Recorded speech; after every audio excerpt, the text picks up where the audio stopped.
Hey guys, Dan here from Decolo 3D Prints. Today we're going to get past some immediate OCD with some non-exact matching hypergreen and jump right into an inspection and install video for the Ryobi Link worktop mounts. Notice we've got two sets of mounts. Two with some screw holes that are going to go at the top corners of our worktops with cleats to slide inside the Ryobi locking diamonds, and two without that will be our sacrificial lockdown brackets. Let's get right into the install. Grab the two cleats that have the ridges and holes and make sure to put them with the missing corners facing the corners. This way when we slide them, they'll have space to move back and forth. Next, I'm going to add some 3M double-sided tape to the top of these for the sake of time, but you can also use glue if you'd like. Go ahead and add some adhesive to the top of both of these, then grab your choice of worktop, line it up, and press down to make the cleats stick to the underside.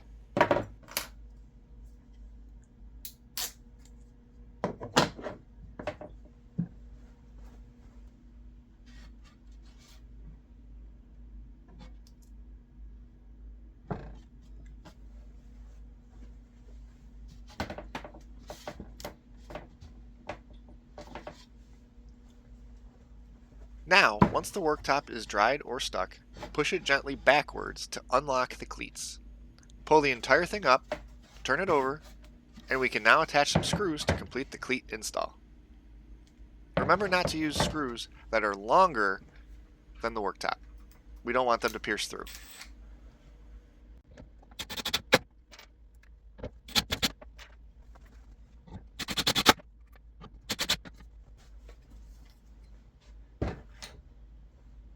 Now that the worktop portion is basically done, let's work on the locking bricks. Put the bottom right and bottom left bricks down into their respective spots, keeping them tight against the Ryobi Link cleats.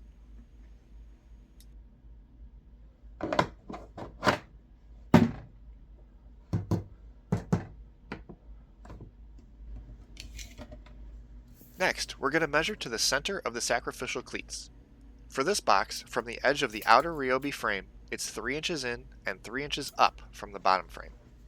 Luckily, each side is symmetrical, but we always want to make sure to measure twice just to be safe.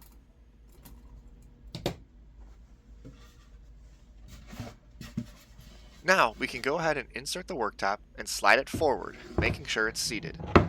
Go ahead and measure from the edges 3 inches in and 3 inches up from the bottom, and drill a screw from the top of the worktop down into the sacrificial lockdown bracket.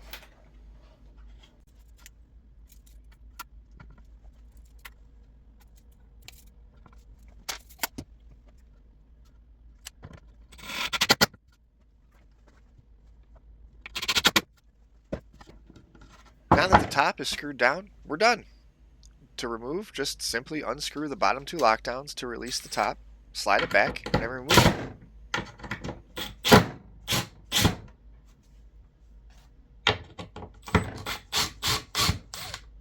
Once again, thank you for not only putting up with me saying Ryobi instead of Ryobi, but thank you for your support and for watching. For anything else, other cool tool ideas, or just generic input, feel free to comment below, like, subscribe, and keep on bringing your ideas to life.